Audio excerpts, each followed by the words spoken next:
Hi guys, आपके अपने channel DPS present पर में आपका बहुत बहुत स्वागत है। गाइज इस सेशन में बात करने वाले हैं भूगोल से, जिसमें हमने टॉपिक लिया है महाद्वीपीय प्रवाह सिद्धांत। तो गाइज, अगर आप टीजीटी पीजीटी अगर बीपीएस से 3.0 या 4.0 की तैयारी कर रहे हैं तो ये सेशन आपके लिए अति महत्वपूर्ण है।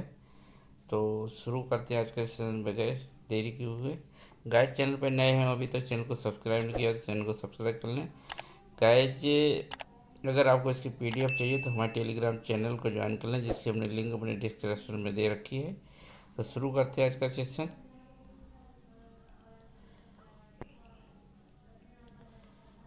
सैल या चट्टान, इसको रॉक्स भी कहा जाता है इंग्लिश में, रॉक्स या सैल या चट्टान। तो चट्टानें तीन प्रकार की होती हैं। नंबर एक अग्नेय सैल, या दूसरी परतदार या अपसादी सैल, तीसरी रूपांतरित, इसको कायांतरित सैल भी कहा जाता है। तो इस तरह से पृथ्वी पर भूपट्टी पर पाई जाने वाली सैल चट्टानें कितने प्रकार की होती हैं? तीन प्रकार की, अग्नेय सैल, परतदार या अपसादी सैल, या रूपांतरित या कायांतरित सैल। तो सबसे पहले हम देखेंगे अग्नेय सैल, जिसे इग्नियस रॉक्स भी कहा जाता है। तो अग्नेय चट्टानों की रचना धरातल के नीचे स्थित गर्म एवं तरल मैग्मा के ठंडा होने के फलस्वरूप होती है। यानी पृथ्वी जो है, तो पृथ्वी के अंदर कैसा है, मैग्मा भरा हुआ है जो कि तरल अवस्था में होता है, और इसके ठंडा होने के फलस्वरूप ही अग्नेय चट्टानों की निर्माण होता है। पृथ्वी पर सर्वप्रथम इन्हीं शैलों का निर्माण हुआ है, इसीलिए इन्हें प्राथमिक शैल भी कहा जाता है। अन्य सभी चट्टानों का निर्माण अग्नेय शैल चट्टानों से हुआ है। यह रवेदार होती हैं, इनमें परतें नहीं होती हैं। तो अग्नेय शैलों में परतें नहीं होती हैं। कई बार पूछा गया, इनमें जीवाश्म नहीं पाए जाते हैं, इनमें जीवाश्म नहीं पाए जाते हैं। जीवाश्म गाइज जो जीव जंतु की डेथ होने के बाद और धरातल में दब जाते हैं, तो इन्हीं को हम क्या कहते हैं, जीवाश्म कहा जाता है। तो जीवाश्म नहीं पाए जाते हैं इन चट्टानों में। ये दो प्रकार की होती है, आंतरिक अग्नेय शैल और बाह्य अग्नेय शैल। तो आंतरिक अग्नेय शैल का जैसे उदाहरण ग्रेनाइट, डोलोराइट, इनको कहा जाता है इस चट्टान को। गैज ग्रेनाइट से ही जो हमारा मसाला पीसने का पत्थर होता है, घरों में देखा होगा आपने, तो वो किस पत्थर का होता है? ग्रेनाइट का होता है। और बाह्य अग्नेय शैल बेसाल्ट। आगे देखते हैं परतदार या अपसादी सैल, जिसको सेडिमेंट्री रॉक्स भी कहा जाता है।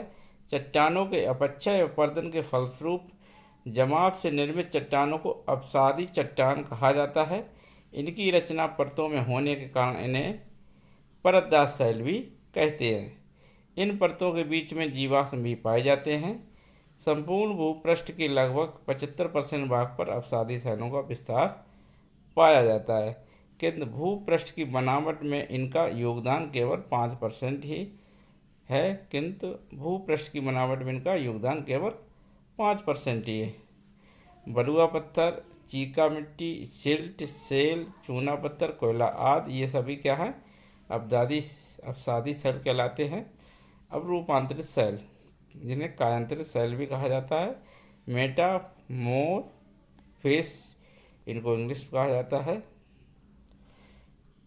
अपसादी या अग्नेय शैलों में ताप और दाब के कारण परिवर्तन या रूपांतरण हो जाने से रूपांतरित चट्टानों का निर्माण होता है।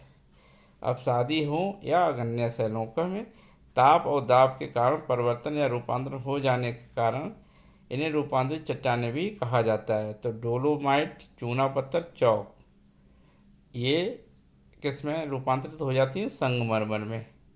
ग्रेनाइट किसमें रूपांतरित हो जाता है? नीस में। बलुआ पत्थर क्वार्टजाइट में। सेल सिलेट में।